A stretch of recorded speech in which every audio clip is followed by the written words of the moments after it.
Good evening.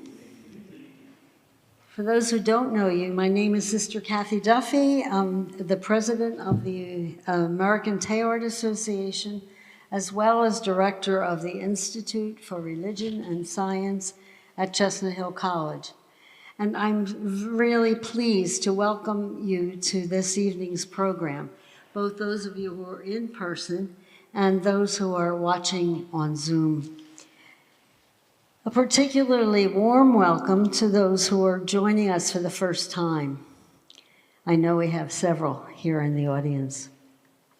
The Institute for Religion and Science, a regional center exploring science and spirituality, was established 10 years ago to promote the constructive engagement of religion, spirituality with science and technology, and to encourage a dialogue that is interfaith, multi-science, and civil. To this end, we sponsor lectures, reading circles, conferences, and other programs. So check our website, and you were seeing, the URL up on the stage. I hope, on the slides. I hope you got a chance to write it down. So check our website for events, resources, and particularly the videos from past events. And sign up for the Institute's mailing list if you are interested. The American Teilhard Association was established in 1967, so it's much older, to extend knowledge of the cosmic vision of Teilhard de Chardin, to encourage its critical study, and to apply his thought as we examine humanity's place in the cosmos, as well as our responsibility for directing the development of an evolving world. I encourage you to become a member, and we have membership flyers over there on the table as you leave. You can also find information on our website. So this evening we will proceed in the following way. After I introduce our speaker, and after we listen to his lecture, we will open the floor to questions and comments. For those on Zoom, we suggest that during the lecture or whenever a question or comment arises, that you type it into the chat box. We'll try to present as many of your questions as possible, but in the time allotted, which is usually short. And anyone here, you can just raise your hand manually, and we'll try to get around to you too. So this evening, I am thrilled to welcome Dr. John Haught, Distinguished Research Professor and Emeritus in the Department of Theology at Georgetown University.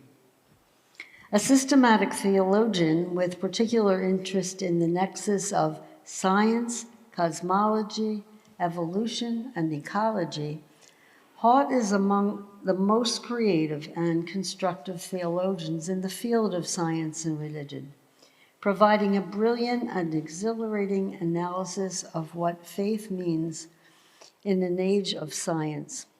He takes a deep and serious look at the science of our time and articulates an evolution-friendly theology, one that reveals a universe full of potential and promise. His deep concern for ecology, transhumanism, and the value of human life, and the meaning of suffering and death, issues for our times, gives further depth and relevance to his analysis.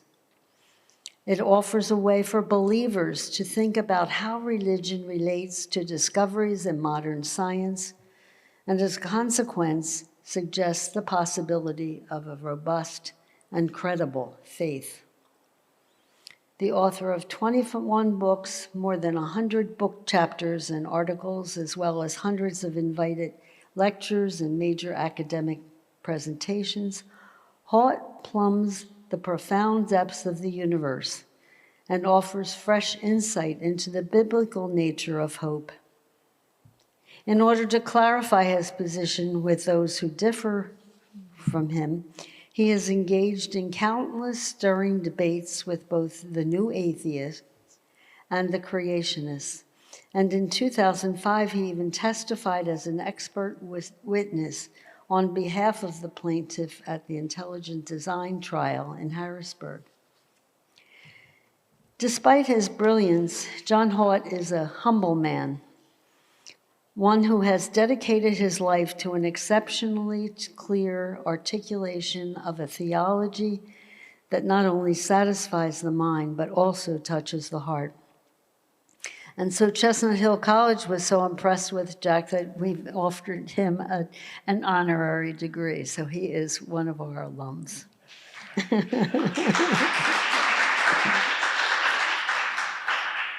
So Jack, we're so happy to have you here with us this evening, and all of us, I'm sure. And I'm sure those on Zoom too are anxious to hear what you have to share with us. And so we welcome you to Chestnut Hill College, your alma mater, and look forward to hearing your talk. Thank you.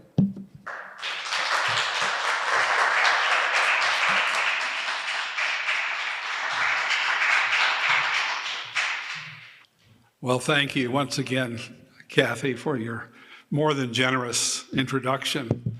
And thank you for the opportunity to come here to Chestnut Hill College once again. Some of my most enjoyable lectures have been here. And I want to thank you for the opportunity to meet old friends and a number of new friends as well. And so it's a great honor to be here. I met Kathy back in 1996, and she has been one of my best friends and also supporters for all these years. So thank you very much. I'm very grateful.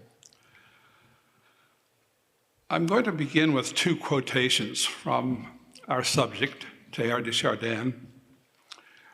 He says, "Even though I cannot accept the form in which certain beliefs are expressed, the Church possesses and transmits from century to century a view of Christ and spiritual life, whose definitive form she is unable at any given moment to express completely." And then he adds, "When thousands of years have gone by and Christ's true countenance is a little more plainly seen, perhaps in another form of theology, the Christians of those days will still, without any reservations, recite the Apostles' Creed." I quote this paragraph because sometimes people think that Teilhard is a renegade from Orthodox Christianity and Catholicism. And he took pains to tell people that he never had any great temptation to leave the Catholic Church, as some of his secular friends and even some of his religious friends advised him. And he said that if he did leave the Catholic Church, it would be by obeying principles and ethical norms that he had picked up only by being a member of the Catholic Church. So I mention that because I'm going to talk about how he was also a revolutionary and how his revolution in religion, in Christianity, and the relationship of Christianity to science has been quite controversial. He says the crust of fixity, that's the term he used often, and inertia accumulated around the church through 2,000 years of earthly sovereignty is so thick and paralyzing. Is so thick and paralyzing. I was wondering if that was a providential intervention there. That one almost catches oneself hoping for some shock that will put the Spirit of Christ back in circulation among the newborn waves of the universe. And much of that shock he found in the scientific world, in the discovery of the universe being a scientific, being a story rather than just a state. And much of his thought is an attempt to bring out not only the scientific consequences of this 20th century discovery, but also the theological implications of it. For the benefit of those few perhaps who have never studied Teilhard or do not know much about who he is, so just a brief sketch of who he was. He was a Jesuit priest, geologist, paleontologist, who got interested because of the evolutionary nature of the sciences he was studying in integrating evolutionary science with his Christian faith. And he started circulating among his friends essays in mimeograph form, usually, of his ideas that were just forming in the early 20th century about how we might make this adjustment in our theology and how we might think in a new way, if you're religious, of science. His superiors, however, thought that he should get out of the controversial European theater where he was situated at the time when he was a young priest, and they asked him to go to China to join the paleontological sciences there. And he became one of the top scientific thinkers in East, one of the top paleontologists and geologists of the Asian continent when he was still a young man. And his scientific papers were never controversial, and they were deeply respected by his scientific peers. After the war, he came back to the United States and was given a job at the American Museum of Natural History in New York. And while he was there, as well as while he was in China, he was writing religious essays and books that were he wanted to publish to give people a sense of how they could integrate their Christian faith with the new evolutionary sciences. But his superiors were not ready for this. The Vatican was not ready for it. And so they forbade the publication, especially of his major work, The Phenomenon of Man, now translated as The Human Phenomenon. And it was only after he died that these books were given to hungry publishers by his friends, his lay associates and editors. And they rapidly became one of the most influential strains of religious thought in the 20th century. One of the things he did while he was a stretcher bearer in the First World War is to start developing what he called his cosmic vision, in which he taught that we cannot really understand God or Christ adequately now unless we place them in the framework of our new understanding of the universe and evolution. Not everybody knows that while he was in the First World War at the Battle of Verdun, he was on the opposite side of the side that Paul Tillich was a chaplain in. And they didn't meet or didn't know each other. But I mention this because I'm going to talk about it later on, because it's useful and instructive, I think, to compare Teilhard's vision with that of Paul Tillich. So I'll come back to that a little bit later on. Anyway, he thought that the most important discovery of modern science is that the universe is a story. How did we discover that the universe is a story? It's a long story. In fact, it's a story, the story of how we discovered that the universe is a story is almost as interesting as the story itself. I can't go into the details of it. A good account of it, though, is in a book called, by Timothy Ferris, Coming of Age in the Milky Way. It's a really good read and a good analysis of how we discovered that the universe is a story. The most influential person in this discovery was Albert Einstein. Einstein's general theory of relativity lay the groundwork for the Big Bang theory of the universe. But Einstein himself never really thought that time is real. Einstein, even though ironically he discovered that we can't separate the natural world from time, never thought of time as passage. He thought that our impression that the universe or that time passes is purely psychological, and that time itself is just another geometric dimension of the cosmos that can be understood best by geometry and mathematics rather than by our own public or private psychological experience. It was George Lemaitre, a Roman Catholic priest, who had just graduated from MIT and who turned out to be one of the great mathematical physicists of the 20th century, was poring over Einstein's equations and came to the conclusion, or speculated at least, that the equations can be interpreted to mean that the universe began as what Lemaitre called a primeval atom. And this atom is still expanding into what we call the Big Bang universe. So it was not so much Einstein as Lemaitre, who's the father or ancestor of the so-called Big Bang theory of the universe. Einstein himself did not like the ideas that the universe is a story, a passage through time that has a narrative quality to it.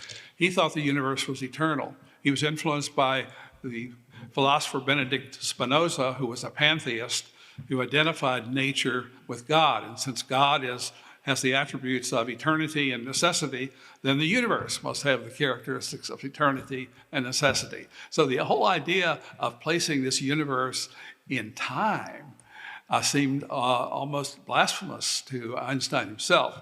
But gradually he did come around, but not before he went back to the drawing board and doctored his equations and put into them what he called an anti-gravity factor that would keep the bodies that are spread out in the universe far apart so that, gravity would not, if gravity were really working over time, it would have brought the whole universe into a big clump by now. But it's not. The universe is spread out. Galaxies and stars are widely distributed. So he called his mathematical fudge the cosmological constant, which he thought necessary to keep the bodies from collecting into this gravitational mass. At the same time that Einstein was toying with this idea, which he later regretted, Edwin Hubble and his staff at the Mount Wilson Observatory in California were noticing that some bodies in outer space were shifting as their light came to the telescopes. It shifted toward the red end of the spectrum. And that implied that these bodies were receding. And so the light waves were stretched out more than if they were stationary or coming, converging toward the observer. And this redshift phenomenon became this almost smoking gun evidence that the universe is still expanding and has always been expanding. So that if you look at this top panel here on this diagram, the bodies are distributed remotely, very far apart. Hubble did not know at the time that these bodies were galaxies. It was only in the 20th century that we really discovered that there are galaxies. You can see how much science has progressed through telescopes and through astronomy and astrophysics over our century. It's been an enormously interesting and exciting period. So if these bodies are distributed that far apart, and if, as the telescopes indicated, the universe is still expanding, that would imply that if you go back in time, you'll find that the bodies were closer together. And if you go back even further, they were even closer together. And if you go all the way back, they're all compacted in this initial single pinpoint of matter, smaller than the nucleus of an atom, infinitely hot and infinitely dense, that took off in this expansion that we now call the Big Bang universe, which is still going on. And since anything that comes into existence, it would seem, must be brought into existence by something that already exists, wouldn't the fact that the universe came into existence require that there be something already existing that brought it into existence? And this is where theological speculation, since Einstein, has focused primarily on the beginning. What does the beginning of a universe imply theologically? Interestingly, Teilhard said that beginnings are very hard to pinpoint. It's very hard to find out what exactly happened then. But what we can be sure of, and he rests his whole scientific view of the universe on this, is that the universe is still expanding, which means it's still coming into being. That the universe is, in some sense, unfinished, and that therefore the universe has a future that we never even conceived of, as long as we thought that matter was eternal and the cosmos has been here forever. So dramatic things happened in science then that stimulated Teilhard's religious interpretation of what's going on in science. So he focused on the question and found it much more interesting to ask, not so much how it began, but where is it going?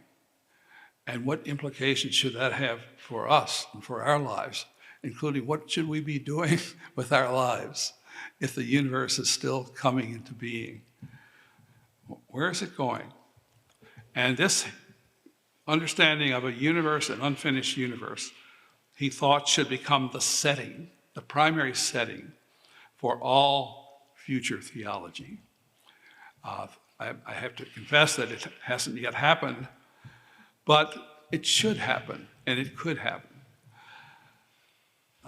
There's been a problem not only with religious education, but with science education in our times that prevents this from happening, including in our seminaries. How many seminaries teach cosmology? Teilhard would want all of them to start with this. This is the framework within which all religious thought, not just Christian, but all religious thought should be set. This should be the form of theology. There are other forms that are still around and have been in use for centuries, which we'll talk about in a moment. But this cosmology, he thought, should be the main form, the main backdrop of all of our thinking theologically. So that's why years ago when I first started teaching a course on science and religion at Georgetown, I wanted my students to get a sense of the scale of this story. Ever since Einstein, science, astrophysics, astronomy have now assumed correctly that the universe is 13.8 billion years old. And I wanted my students to get a sense of how long and how deep this story is. So I started thinking about it in terms of volumes. So imagine, I asked them, imagine you have 30 big books on your shelf, and each of these books is 450 pages long, and each page stands for 1 million years in the story. The Big Bang would take place on page 1 of volume 1, and the first 2 volumes, and part of the third, consist of what seems to be essentially lifeless and mindless, dead, inert material stuff and lifeless and mindless processes or events. The Earth spins out around the sun 4.5 billion years ago, along with the other planets, but life doesn't come in until toward the end of volume 22, of 3.8 billion years ago. And life doesn't become very complex until you get almost to the end of volume 29, where the famous Cambrian explosion took place, and all of a sudden life began to at an accelerating pace, become more and more complex. But even so, dinosaurs don't come in until after the middle of volume 30. They go extinct on page 386, leaving only the last 64 pages of the last volume for the development of mammals, primates, and eventually humans with the capacity to think, to experience, think, judge, and decide. This species that's able to do that came in only toward the bottom of page 450 of volume 30. Life then seems to many cosmologists to have been extremely accidental, to have come in as a kind of fluke. And mind, or thought, as Teilhard called it, seems to be only an afterthought, a cosmic afterthought that comes onto the scene only maybe a fifth or a tenth from the bottom of page 450 of volume 30. So thought has arrived only recently. thought that emerald of evolution, the most wonderful and beautiful thing that the universe has come up with, has concocted, is very, very recent, and it seems to many scientists and most philosophers to be completely unintended, and even to the point where most philosophers today still think that mind or thought is not really part of nature. And scientific thought has tried to understand the universe as much as possible without taking subjectivity or mind or thought as part of the fabric of the universe. It raises the question then, does the story have a meaning?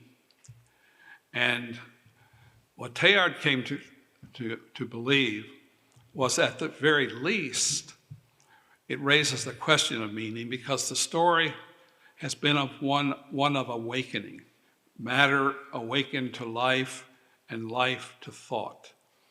And for Teilhard, these are not incidentals. These are events that were already anticipated on page 1 of volume 1. So thought, in his way of looking at things, has been an essential part of nature from the beginning, if you understand nature as a story, and how the story, as it goes along, causes you to anticipate what's going to happen in the future. And that became the main question, both scientifically and theologically, for Teilhard. So the question has become, for all of us, how should we read this story? Now that we know that the cosmos is a story, it invites us to read it. And like any other story, perhaps it has different levels of meaning and makes us wonder whether these levels of meaning, one of which is science, the other is theology and philosophy and other disciplines, can be thought of as compatible or as mutually enriching one another. I think, having looked at this question for many, many years, that there are really mainly 3 ways of reading this story. The first one I call archaeonomic, the second analogical, and the third anticipatory. And each of these ways of reading the universe has an ancient pedigree. The archaeonomic approach goes back to Democritus, who was an atomist, who said that the best way to understand the universe, to understand anything, is that all of it is really nothing but atoms in the void. Atoms moving around haphazardly, gathering together, then crumbling apart throughout all the years, throughout time. That's really all that's going on in the cosmos. And that's such an elegant and easy way to understand it that many scientific thinkers, and I think most philosophers today, still look upon that as the steadiest and most realistic way of reading the story. And it has had a tremendous influence on human culture. The analogical approach was prefigured by the philosopher Plato, who thought that the best way to understand the universe is to see everything in it as a reflection, an analogy, or an imperfect copy of what is going on in the mind of God or in some Platonic heaven in an eternal, timeless sphere. And that the objective of life should be for us to detach ourselves from time and associate and cozy up more and more with eternity. Because time is cruel. Time leads to destruction and perishing. So why shouldn't we find some way to get out of time? And the Platonic way was a very efficient and intelligible way that still dominates the thinking of many people, including Christians and other people in the religious world today. The third approach, the anticipatory approach, however, is anticipated, I think, by the figure Abraham. Excuse me.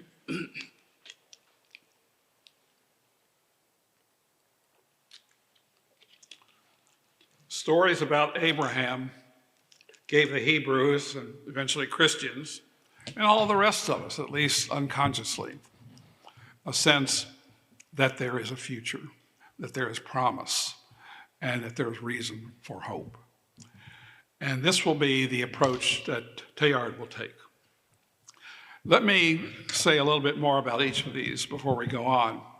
I had to invent a new word to describe the approach of Democritus, which was to reduce everything to elemental particles. Because now that we know that the universe is a 13.8 billion year old story, breaking things down in the present into their smallest particles is the same as going back in time to the very first moments of this cosmic story. So that it digs back into the past without knowing it. It thinks it's doing something presently intelligible. But what the analytical, materialist, atomist approach of philosophers and scientists today is really doing is taking us back in time to the primordial, pure moment of the universe being nothing but particulate subatomic entities. And to get there, we adopt the scientific practice of analysis. This is what analysis does. It breaks things down. And there's nothing wrong with that. That's what science does. And it's an excellent tool for understanding. But archaeonomy, which comes from two Greek words, arche, which means beginning, and nomos, which means law, maintains that the basic law or structure or form of the universe was already composed 13.8 billion years ago.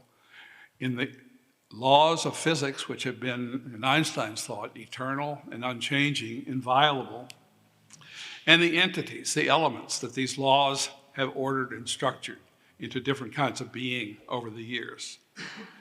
It's an intellectually attractive approach because it allows us to mathematize, to quantify what's going on in nature. It prescinds from anything subjective, from feeling, and reduces everything to unfeeling entities, particles, or cosmic stuff that's mindless and lifeless. And that means that life and mind are nothing but atoms, either, in this archaeonomic way of thinking. It's very popular. This is still the default position in the intellectual world. If you want a good proof of that, look at how Thomas Nagel's book, Mind and Cosmos, was pilloried by the intellectual community several years ago when it first came out. Nagel, who had previously identified himself as a materialist, writes in this book, Mind and Nature, that the Darwinian evolutionary materialism that most scientists use to understand the universe is wrong. It's just dead wrong, he said. And in saying this, he encountered great animosity. Michael Riss says it was like a zebra bursting into the horse pen. And I think that's not an exaggeration. And so this great scientist or philosopher, highly esteemed philosopher, Thomas Nagel, was scoffed and scorned by proposing that this archaeonomic approach is wrong, dead wrong. And later on, I'm going to show how Teilhard's thought proves that even more soundly than Nagel did in his book, Mind and Nature. So that's one approach. And implicitly, it endorses what I call a metaphysics of the past. A metaphysics means your view of what is really real, among other things. So what is really real for the archaeonomic thinker is the dead cosmic past, elemental, scattered monads and atoms and subatomic entities that existed at the very earliest phase of cosmic history. And it's all reducible to that. That's the really real world, the one back there. The analogical approach, which goes back to Plato, and especially to Christian theologians and philosophers like St. Augustine, who used Plato's thought as the intellectual framework for their understanding of Christian faith, maintains that what nature is, what this cosmic story is and if you want to take that as your framework, is just a long display of things, objects, and persons, and souls, and feelings that point to some other world beyond nature. And the best way to adjust to reality is to accept that everything in nature is finite and limited in time, but at the same time, everything has the quality of pointing to or revealing the beauty of an eternal present from which everything has come, which everything reflects in some way or participates in. And that's how you make the world intelligible to you. You don't need science necessarily. The most intelligible way to make sense of things in the world is to see them as analogies of a perfect reality that exists in a timeless sphere of existence. So the spiritual life should consist, therefore, of finding ways to detach ourselves from time where imperfect things exist and find our way through contemplation, through prayer, and eventually through death into this timeless world which we all long for in the depths of our heart. When Augustine says that our hearts long for God and they're restless until they rest in God, this is the kind of framework within which, this is the form, as Teilhard would call it, in which so much traditional, classical, especially Catholic thought, which is still present and dominates even in seminaries and other places in the Christian world, has found its home. Seek detachment from time. This approach implicitly possesses what you might call a metaphysics of the eternal present. The really real is not things in time, but things in this timeless world. And if you want to get to the really real world, you have to live a life so that when you die, you will be ready, your soul will be ready to migrate into this eternal present. A very beautiful vision, one that has nurtured the souls of everybody in the Christian world for centuries, including Teilhard, including myself, and many of you too, but which Teilhard is wondering has perhaps become an obsolete form for religious thought. He's not harsh on his fellow Christians who love this approach. He called it a fixist approach because it fixes our destiny in some timeless world where change is impossible. But he's wondering, and this is why he was so controversial, why we have to stick to that form, which he says has encrusted theology for so many centuries, when another one is now available. And I think I would call it, this is not his word but mine, I call his vision the anticipatory reading of the cosmic story. The cosmic story is still going on. And since it's still going on, we don't yet know how it's going to turn out. The universe is unfinished. And its meaning, if it has one, is narrative rather than just geometric. What he's looking for in all of his thought, I believe, is what I like to call narrative coherence. And it's so different from the way in which science, including his science, works, which, for example, in the field of physics, looks for geometric coherence ever since Galileo on up through Einstein. It's geometry which has been the royal road to truth and understanding. And when the Matrix came out with the idea that the universe is a story, it's no wonder that not just religious people, but scientists too, had difficulty embracing that, because for them, the real world is the one that science and mathematics can give us. Whereas for Teilhard, to get to reality, you have to learn to wait in the same way you do when you read a story or a novel or attend a film or a play. You don't walk out of the theater after Act One and say, I understand that. You have to stay there and watch the whole thing. You don't stop reading the Brothers Karamazov after chapter 15 when it's still not making any sense to you. You have to be patient. You have to wait. Everything good has required that we wait for it. And this would be true, should it not, of the cosmos itself.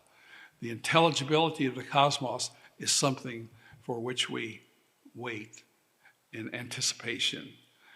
Whereas the analogical view is we get to the end or the fullness of meaning and being by participation. Participation, that's the Platonic word for finding intelligibility. Intelligibility is found by participating in the eternal.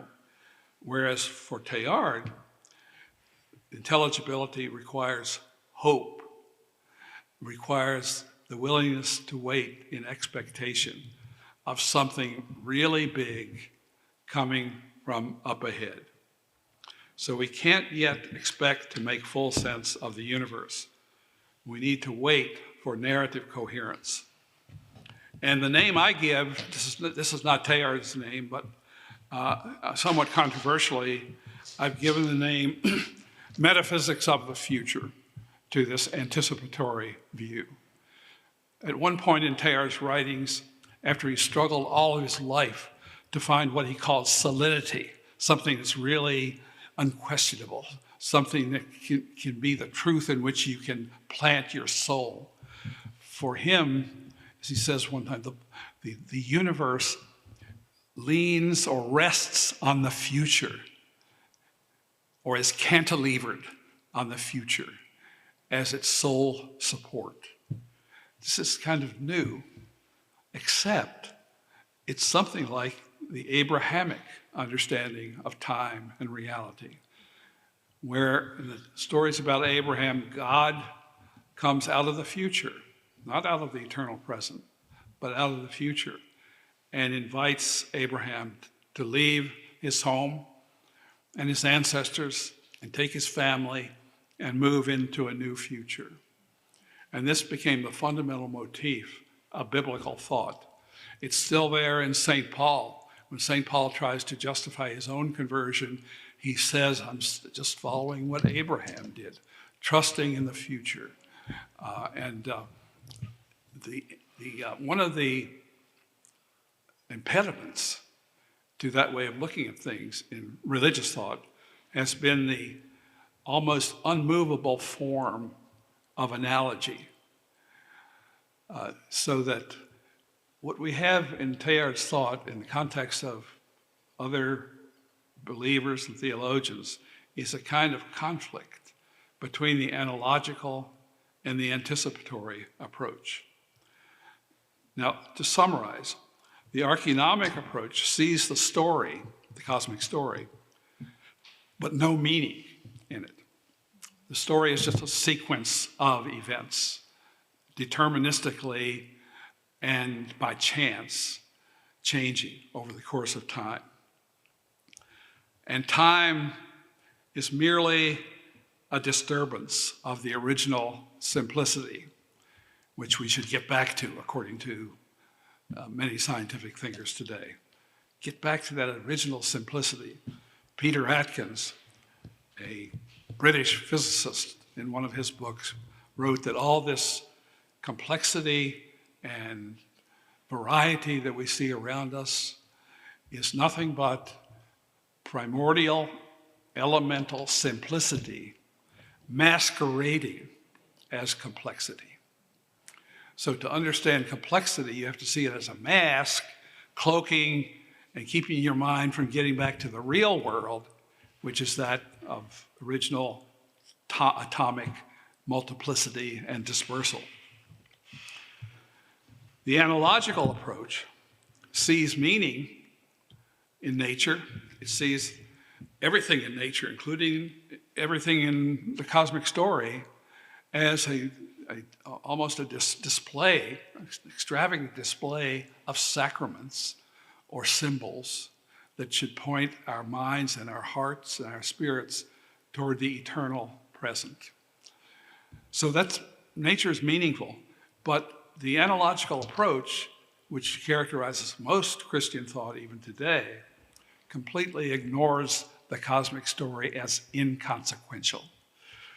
So that when people of that way of thinking have read Teilhard, they have not seen what he's pointing to. He's pointing to a whole new form for theology to get away from just the analogical idea, which keeps you ensconced in the present or the eternal present and turns your eyes away from what's coming from up ahead. Whereas the Abrahamic approach is open to what's coming. Read the Bible sometime with just that simple motif in mind and see how it works its way from Genesis on up to Revelation. The analogical approach believes that God is timeless, and the function of God is to deliver our souls and minds from time, from their being overwhelmed by the cruelty and sometimes ugliness of temporal existence. Whereas the anticipatory approach sees deep time and waits for the meaning, is willing to wait patiently and in hope. It hopes for what has already started to take place in the story, awakening. It hopes for this awakening that was exemplified in the origin of life and mind to have even more of a future in up ahead. So the question that I would raise then is, what form, and I think this is what Teilhard is raising, what form should faith have if it's not analogical, if we abandon the materialist way of looking at things? What's the best form for faith in the future? And what I've tried to do in my book, Resting on the Future, is to kind of give a sample of how almost all the main beliefs we have in the creed and Christianity can be transfigured from an analogical to an anticipatory way of understanding. So Teilhard, I think, if I were to locate him in the context of other ways of looking at the world, would be the chief representative of this anticipatory approach. And to accept that, you have to believe that the universe is not just spinning its wheels, the universe is not just particles exchanging structures from time to time, but the universe is still becoming more. It's becoming more being, fuller in being, and newer in being as you look into the future. And so Teilhard would say that the first two readings actually clip the wings of hope. This is how he would criticize the form of theology that he grew up with and that he's trying somehow to find an alternative to. Now, before I go any further, I have to point out, you've already probably seen this, that these three approaches never exist in complete, pure isolation from one another, and that in the real world, most of us have a hybrid version of these. I think, for example, many Christians, especially those who have read the Bible and not just studied their catechism, would probably have a hybrid version of the analogical and the anticipatory. But I think it's good logically to distinguish these, because logically they're not necessarily compatible. Let's go back to the archaeonomic approach. What's wrong with the archaeonomic approach, especially since in the universities and academic world, in journalistic scientific world, and in science in general, the archaeonomic reading is the default position of most thinkers. Read the New York Times science section, read the New Yorker, read all the popular journals like the Atlantic, and they mostly don't accept articles except those that manifest and cling to this archaeonomic approach. So what's wrong with it? It's spiritually deadening, for one thing, because it reduces the universe and life and mind to an original lifelessness and valuelessness. Many intellectuals, though, are quite willing to accept that it's spiritually dead or innocuous. But what Teilhard points out, and not too many people see this, is that archaeonomy is also intellectually and logically incoherent. Because look what it does. Archaeonomy takes any present example of complexity, say a living organism, and subjects it to analysis, reducing it to lower and more irreducible particles and entities as you go back in time. So it takes everything back to the past, where the past is, in the beginning, nothing but dispersed subatomic particles. Is that the road to intelligibility? No, that's the road not to coherence, but to incoherence. Because if you break down analytically an organism into its component cells and then break the cells down into large molecules, and the large molecules into simpler ones and into atoms, and then, as physics has done recently, break the atoms down into more and more simple elemental entities, going all the way back, and we're still on that road to tracing the God particle, as somebody has called it. When I look at this way of looking at things, I can't help but recall a doggerel from Jonathan Swift, which he says, "So naturalists observe, a flea hath smaller fleas that on him prey, and these have smaller fleas to bite him, and so proceed ad infinitum." So the archaeonomic approach is looking for the ultimately scattered particulate elemental phase of cosmic existence.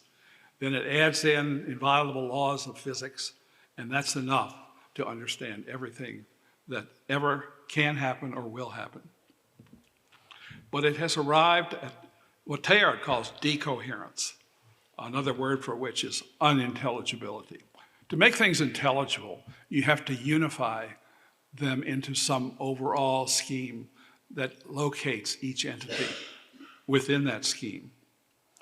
So for Teilhard to understand the universe, to find coherence or intelligibility, after you've gone back in time to that mass of original particles, turn around 180 degrees and look forward to the future.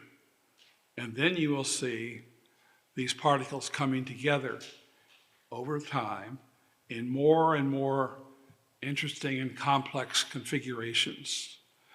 And so far, it has produced living tissue and brains that are capable of thought. Is that the end of it? Or should we not look forward to a further awakening of the universe? That's where we'll find intelligibility, not in the past, but in the future.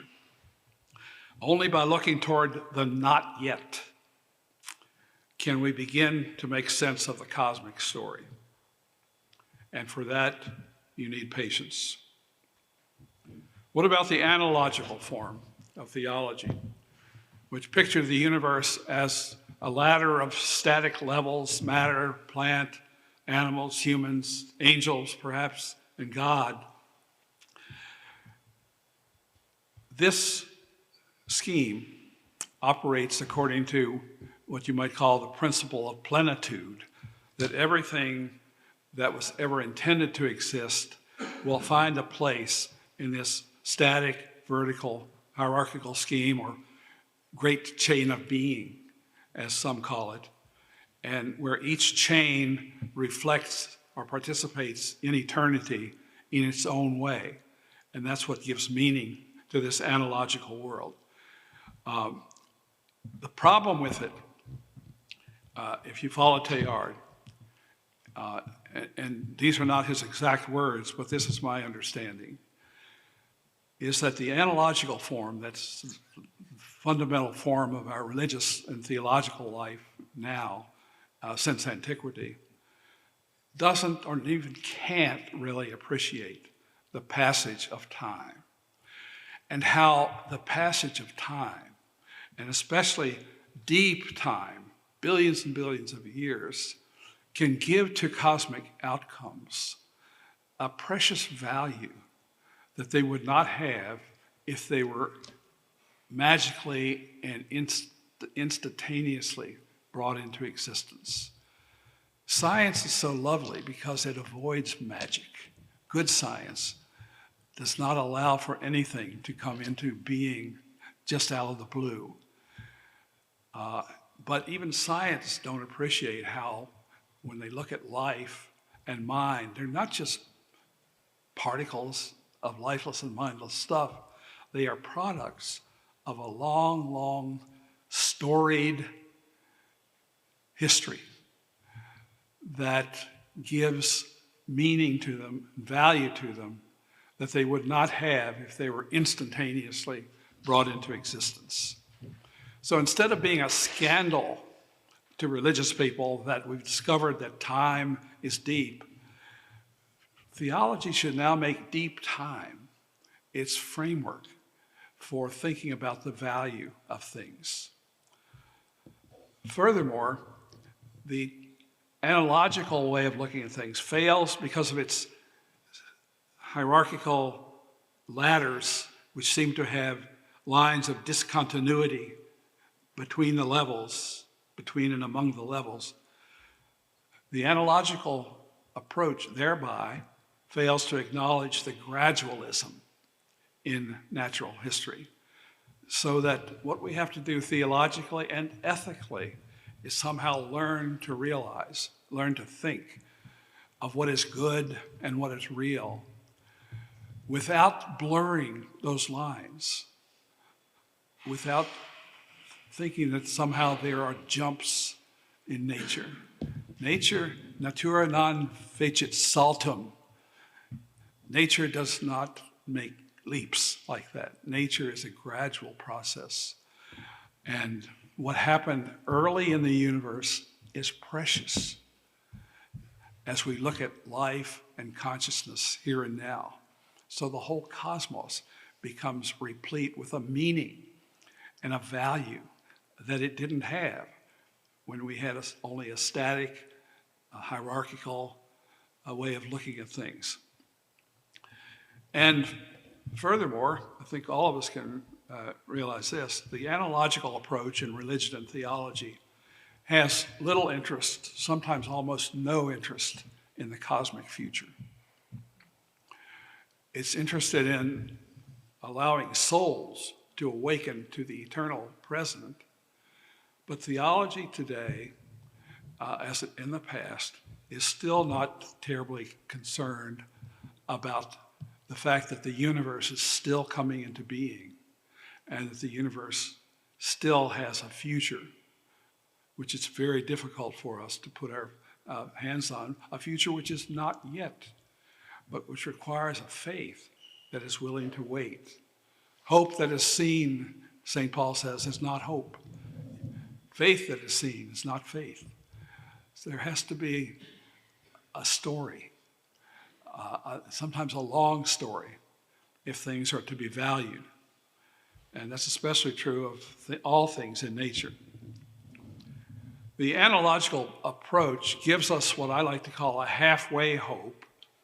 It gives us hope for the survival of our souls in a timeless world apart from this one.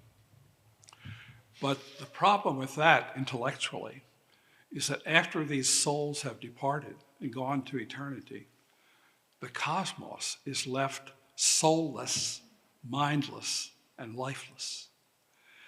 And that is the modern view of nature that happened after Galileo and especially after Descartes, who separated mind from nature, therefore logically making nature fundamentally mindless, lifeless, and soulless. Ironically, this lifeless, mindless, and soulless residue that is left after the soul has departed has become the foundation of reality for the archaeonomic way of looking at things. So religions and philosophies bear a lot of blame for making the archaeonomic view possible in the first place. Materialism, which is the view that matter is all there is, was first made possible logically when Descartes said, let's put mind on one side of the divide and matter on the other. And that means that since mind is over here and mind is not over here, matter is mindless.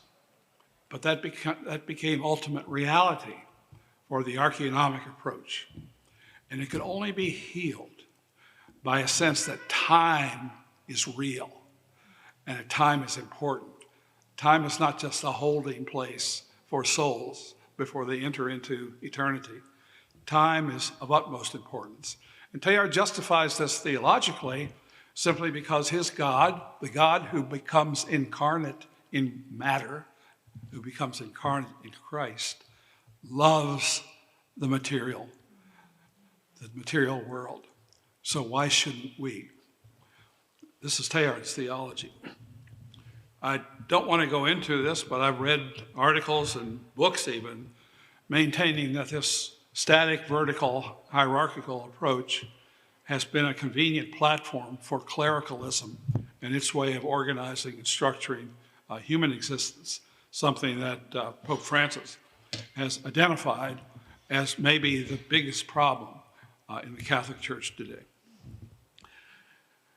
Fundamentally, the analogical approach ignores faith's need for patience. There's really no faith unless there's a patience that forms the substance of it. It's shallow, it's superficial, if it's not accompanied by patience. And many forms of religion are not willing to wait, nor is archaeonomy. Both archaeonomy and analogy suffer from the same impatience that it refuses to wait for great things to happen. And also, it goes without saying, the analogical approach allows no room for more being or fuller being in the world because it's placed ultimate being in a timeless sphere outside of time. And important today, and you could spend lots of time talking about this, the negative ecological implications of the analogical approach, especially in its dualistic versions, are unspeakable in a way, because what this form of faith is saying is that since we're going to depart from this world anyway, why should we bother to take care of it? And I'm wondering if the only way we can give a religious or theological justification to ecological responsibility and morality is to consider the anticipatory approach to interpreting the natural world. If you'll bear with me for a moment, before I have time to go into the anticipatory understanding, I want to compare Teilhard's thought to another theologian who has an alternative form of analogical faith and theology. His name was Paul Tillich. And Paul Tillich, while he was in the war, First World War, later he testified that the experience of war really transformed his theology. Tillich suffered at least two breakdowns while he was a Protestant chaplain in the war, while Teilhard was bearing stretchers and writing essays on longing or nostalgia for the front. It's really interesting to compare the two ways of trying to make something of their experience of war. But first, Tillich. Tillich says what the war taught him more than anything else was that beneath the surface of our lives, there's a dimension of depth, an inexhaustible dimension of depth. And we see this depth in other persons, in ourselves, and we experience it in social existence, and also in our relationship to nature. We experience this depth dimension if we only care to examine our own attitude toward nature, toward other persons, ourselves and others. Other persons, for example, we get to know them on a certain level for a while, and we think we know them. We think we've plumbed rock bottom, and yet there is still more to them. So to continue a relationship, we have to pierce a deeper level of that person's being. And this happens again and again. And eventually we realize that we have to do this because each person has an inexhaustible dimension of depth. People are not surface only. They are bearers afloat, you might say, on this sea, this infinite sea of depth. And this depth confronts us first as an abyss, which causes us to recoil from it, but once we realize we can't back off and are rocked into the abyss, we find that it turns out to be ground and satisfying. And the true happiness and salvation and redemption can be found only in the ground of our existence. We also have a depth in ourselves. When we're young, we form an image of ourselves that's usually a reflection back to us of opinions of others. And then we have our own experiences, our own desires, and we have to pierce a deeper level of our own being to understand who we are. We have to detach ourselves from the estimation or opinion of others to some degree to understand ourselves. And this can go on and on during life because each of us has an inexhaustible depth. And in Tillich's time, this was the significance of depth psychology, which made it so interesting to people, is that Freud and Jung, in their own way, in their own inadequate way, also agreed that there's always something more beneath the surface of our lives and our sense of ourselves. But for Tillich, this something beneath the depth is not just a collective unconscious, as Jung would call it, or Freud's personal unconscious. It's an inexhaustible, unfathomable dimension of depth, which confronts us as an abyss, which we shrink back from. But once we're rocked into that depth, we experience it as ground. Also, very quickly in our social existence, we tend to cling to the surface more than in any other area of our experience. And when cracks appear in the surface of our lives together, what we do is typically resort to patchwork. Think of the ecological predicament that the planet is facing right now and how most of the response to it has not been to deepen our understanding of nature, but to resort to patchwork of various types. But eventually, patchwork gives way to earthquakes. Tillich has a lot of very earthy metaphors in his analogical understanding of religion and faith. And these earthquakes inevitably force us into the depths, which confronts us again as an abyss, which we shrink back from. But once we realize we can't escape it, we find ourselves on more solid ground than before. And then in the ground lies depth and joy, according to Tillich. And then finally, the natural world itself, to come back to the issue of science and religion. The natural world itself has an infinite and inexhaustible depth. Science, the history of science, is proof of that.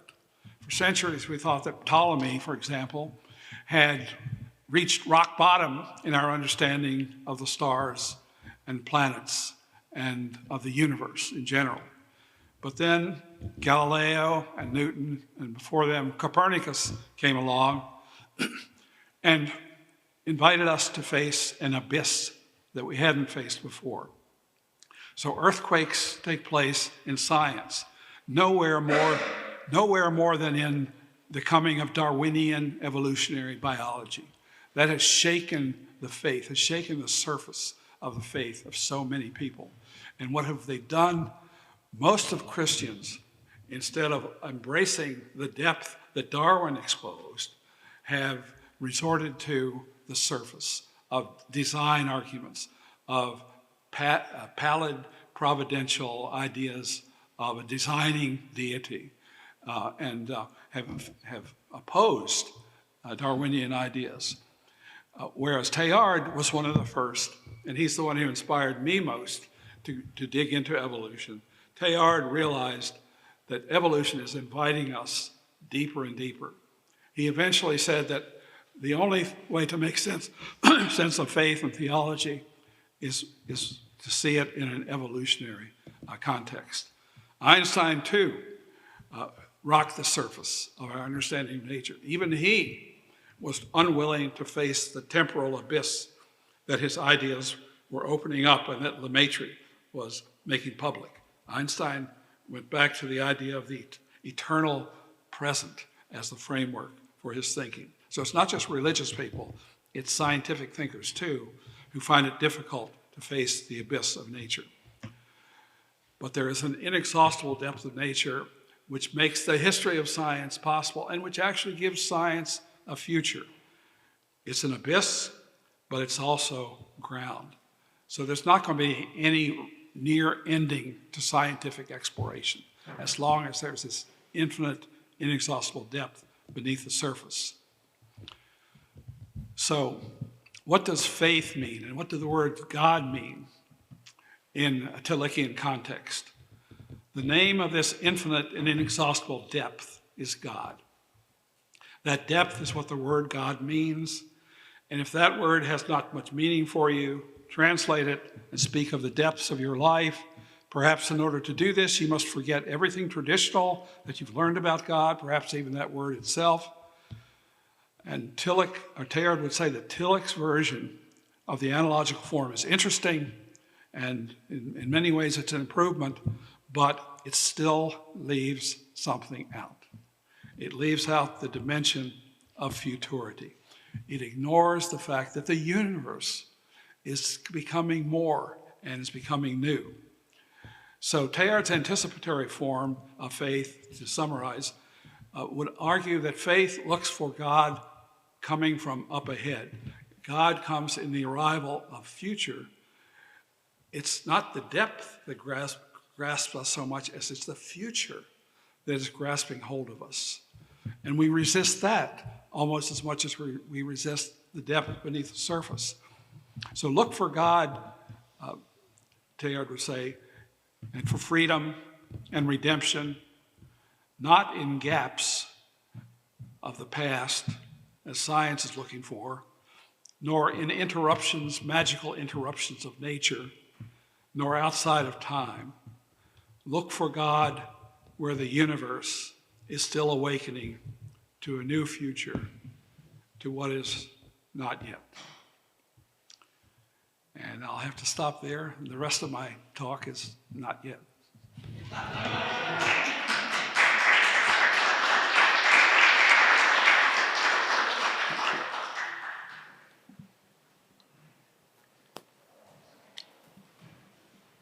So thank you so very, very much, Jack. That was really wonderful, and such a creative way of looking at, Teilhard's work. That's what I love, getting the idea, but then putting it into a framework that really helps us to see into the future.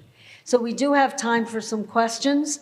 I'll watch the questions on the chat, and Dr. Andrew Del Rossi will field the questions. Okay, so we'll start with questions in the room, and then we will oscillate back to the chat when available. So we have a question right over here. Thank you. Thank you. One of the simplicities of first grade in the Baltimore Catechism was that God created the heavens and the earth. And based on what I heard tonight from you, that it's a story and that it's still coming into being, is it reasonable to say that God is still creating the heavens and the earth? Yes, and Teilhard would love that question, and I like it too, because yes, it's just that our theology of creation needs a new form as well as our theology in general. And that what we need to bring into our theology of creation in its new form, in its anticipatory form, is that God creates from out of the future, that we don't want to locate God simply as the initial push that sparked the Big Bang, but to think of God's creativity as an invitation for something other than God's self to awaken to truth meaning, goodness. But all of these attributes that we used to call transcendentals, being, truth, goodness, beauty, and unity, now need to be coated over with the theme of futurity. When he says the world rests on the future as its sole support, he's inviting us to think of God as the future calling creation into being, not forcing it, but letting it be. So since God does not act as a magician in Teilhard's thought, that allows us to think of the creation of the universe as a long story of becoming more, becoming fuller, and becoming new.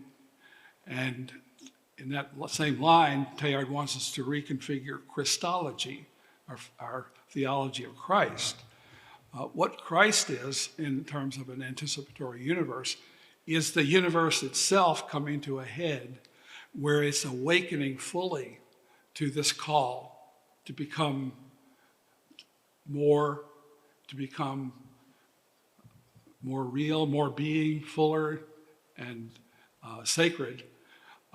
What we're looking for is a God who invites Christ to this stance of a full awakening.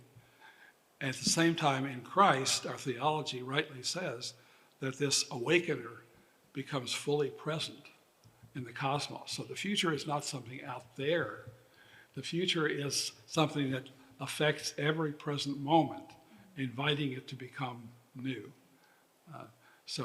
Creativity can be thought of, in summary, as something that takes place out of the future, rather than just out of the past or out of the eternal now.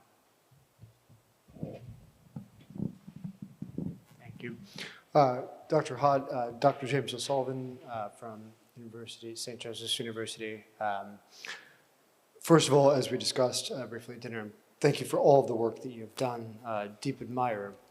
I am rather shocked, however, in the fact that what you just presented sounds wildly teleological to me, and yet you did not mention either Aristotle or Thomas Aquinas.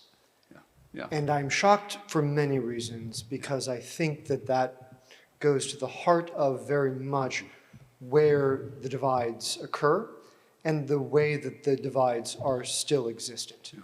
And a second part of that is, you mention that God is waiting, and I agree. Again, I think it's an elegant exposition. But as we discussed, why not then is it pure process theology? God is why not make pure process theology, Whiteheadian, right? So it is God is allowing things to purely process themselves. But that's not the God as God reveals God's self in the memory of the history of the people of Israel, and then definitively in Jesus of Nazareth, according to the Christian tradition, right? Yeah.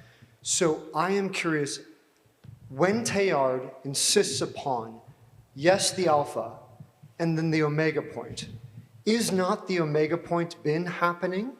And is it not still happening? So in other words, it's not purely anticipatory, I don't think. I don't think that's Christian to say. Yeah. Tell me why or why I'm not wrong on that. Well, Teilhard agrees that God is both Alpha and Omega, but then he says that God is more Omega than Alpha. That sort of summarizes his slant on things.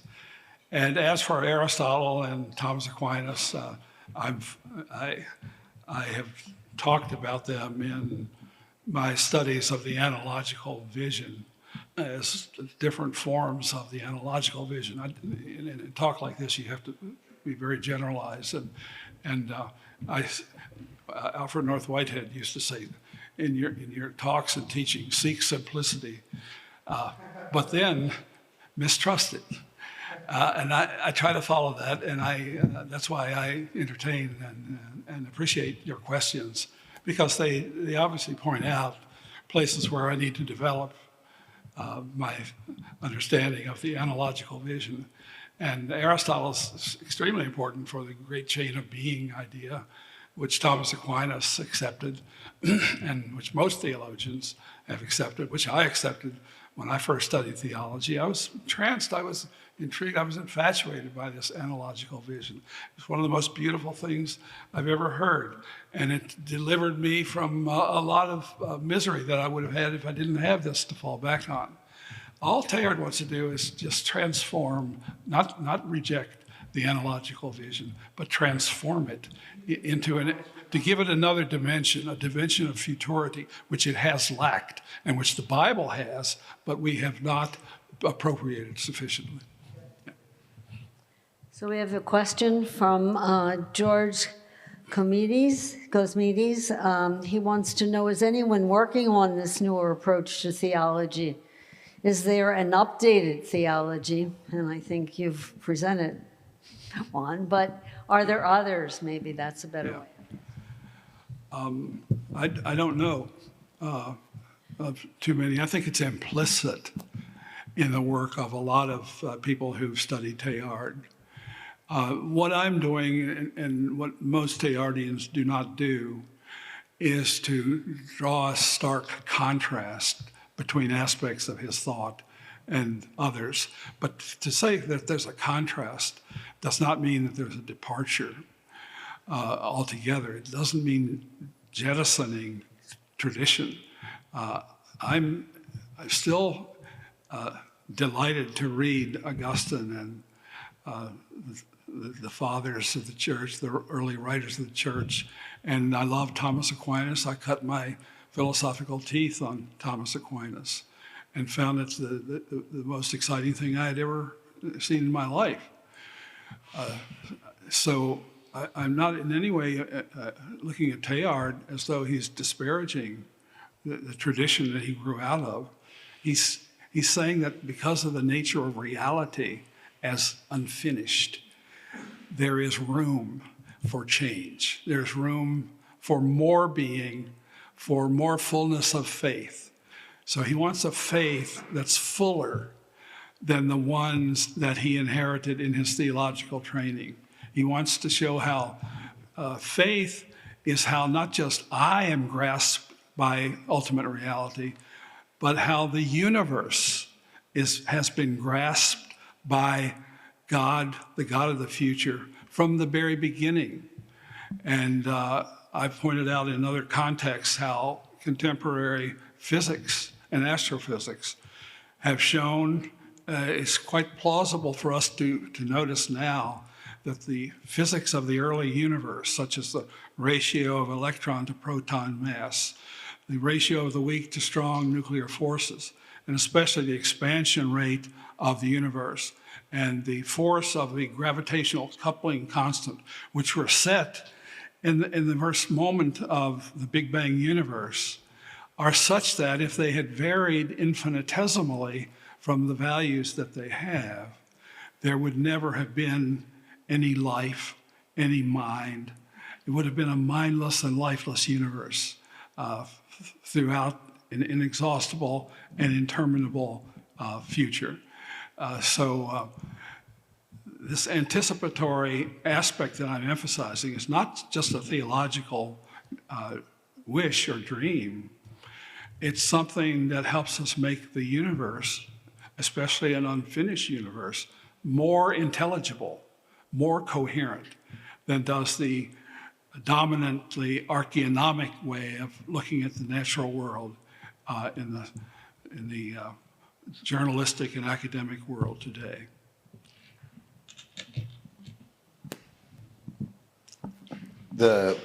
For the cosmological constant, what you mentioned is 10 to the 120th power is the actual, like, if it were different by anything besides 10 to the 120th power, it's astronomical. I only know that because of my studies. When you mention thought evolving, something that I kind of question, and I'd love your input, what do you suppose came first, emotion or thought?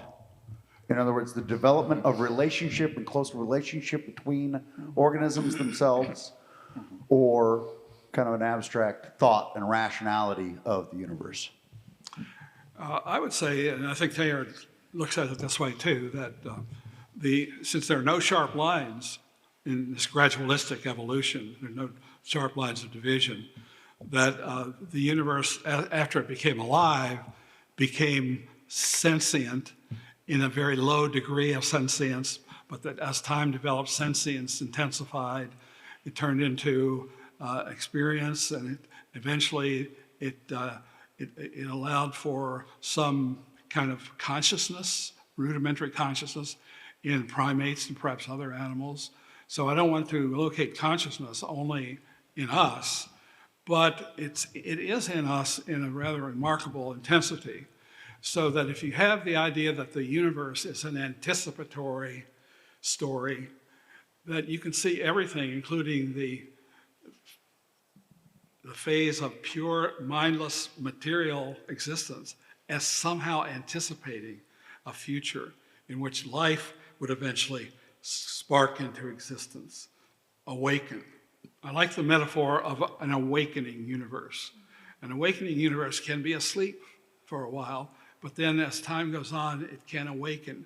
It can start anticipating something from the future more and more intense, more and more good, beautiful, and true. So when thought comes into the scene, when consciousness emerges, it's not as though it's broken from the past. It's not a sharp divide in cosmic history. It's an intensification of anticipation, which is there in life, and life striving to succeed. There's an anticipation. But when consciousness comes onto the scene more recently in the human form, this anticipation intensifies to the point where people anticipate, humans are beings that anticipate meaning. And they express this in their early myths and religions, which were expressions of the need for something, for a story, for a coherence, for a narrative coherence. And then as consciousness developed and as myth developed into science and thought, the anticipatory intensity doesn't subside. It keeps growing. But it's been there all along in different degrees. So it's a matter of degree of awakening that distinguishes consciousness from sentience, as you're talking about, or feeling. But feeling remains an aspect of consciousness, very much so. But when human consciousness comes along, it experiences what Bernard Lonergan calls transcendental imperatives. We experience something in our minds that says, be attentive. But that's not enough. Be not only attentive, be intelligent. Look for the intelligibility in things. And after it does that, it says, okay, you think you understand, you've reached some intelligibility. Well, not every bright idea is a true idea. So seek true ideas, seek right understanding. And the moment that imperative came into cosmic history, the cosmos was bent on goodness, on being, on beauty, in a way that it hadn't been before. But it's still continuous with the whole awakening of the universe.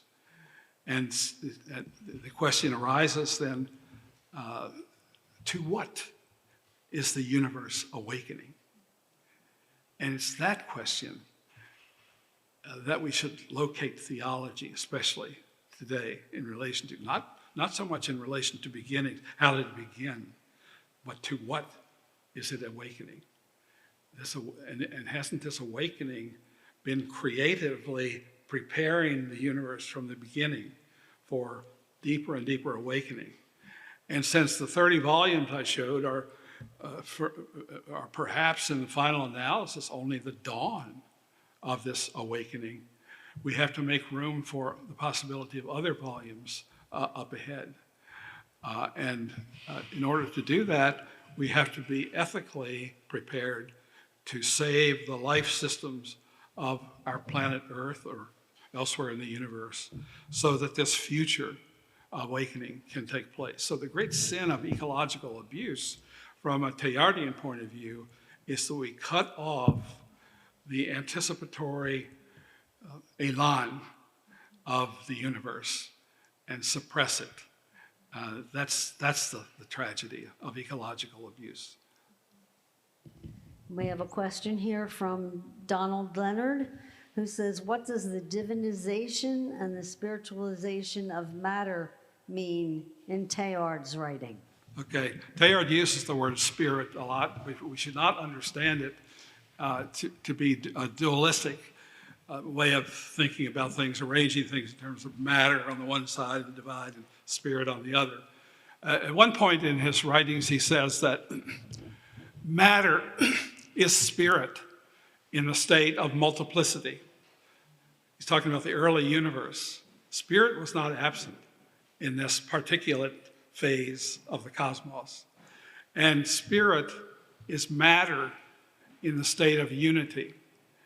Spirit is matter that has developed as a result of this anticipatory pull or lure, has developed into a complexity that allows for the leap into consciousness and thought to take place. So spirit and matter are like two ends are indivisible. They can't be separated, but they're like two ends of a process. It begins with multiplicity, and it eventually brings about a unity which was not present in the beginning. And so the question is, where does this unity come from? Democritus would have said, it's just atoms rearranging themselves in a very interesting way. But for Teilhard, complexity is a result of the fact that the universe has been awakening and is still awakening to something infinitely true, infinitely good, infinitely beautiful, and infinitely loving. So the ultimate force of unification that has been anticipated by other physical and biological forms of unity, the ultimate form of unity or unification is that of love, the power of love to bring together otherness, to overcome the forces of hatred and disunity. So in that way, he makes room for everything that's there in the creed. This is why he can still say the Apostles' Creed.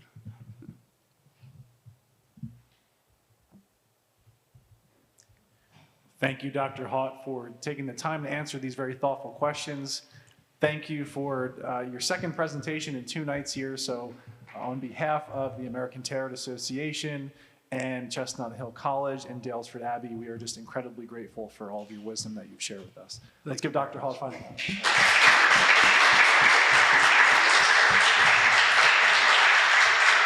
And we're going to turn it over to Sister Kathy for some closing words here.